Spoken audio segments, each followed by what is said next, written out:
In recent months, Asian Americans in Minneapolis-St. Paul, Minnesota have been organizing themselves to create alternative narratives to the quiet model minority myth. APIs for Black Lives Twin Cities will show you the impact of the quiet model minority myth and ways we have been resisting, reclaiming, and taking control of our own narratives. A lot of people were assuming things about me and they didn't really know my story. This year, I found out that I had bipolar depression and I didn't know that. Because I was always cheerful and happy and everything, but that's kind of just a mask I put on. And behind that mask, I was actually suffering. But people still assume, oh yeah, she's just being a typical Asian girl.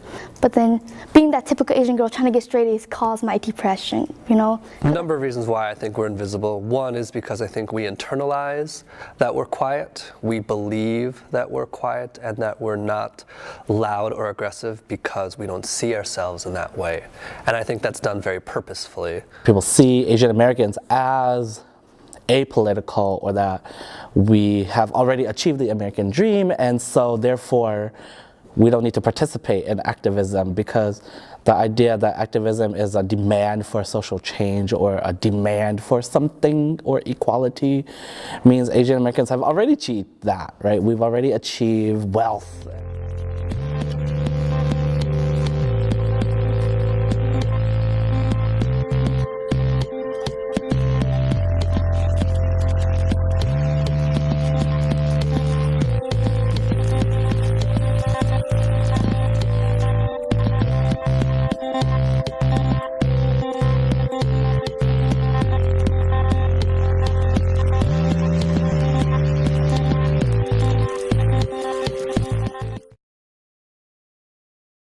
In our education system, St. Paul Public Schools, there is not a lot of talk about our history as Vietnamese people, our history as Hmong folks, our history on this soil in the United States and the contributions that we've made. The model minority stereotype bases a lot on these ideas of it being culturally ingrained, which directly contradicts actual facts of consistent resistance in Asian American history.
So there's all this history of resistance that is just erased or made invisible because there's such an investment in this idea of the model minority. But I think maybe the largest message is the resistance has always been there if you look.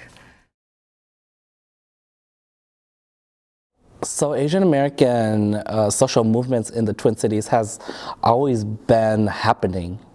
I think there is this idea that Asian Americans, again, are not politically engaged or don't participate in social movements, but I would greatly and definitely disagree with that. We've been protesting this for 20 years. Police brutality is a reality. Stop killer cops. Stop this show. Vietnam has got to go.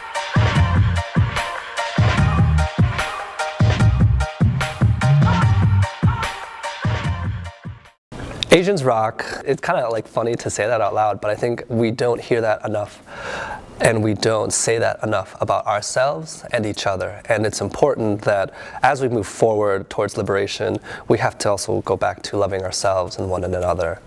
And that can only happen when we see ourselves as full, whole human beings. And we're just rad. Why deny? Why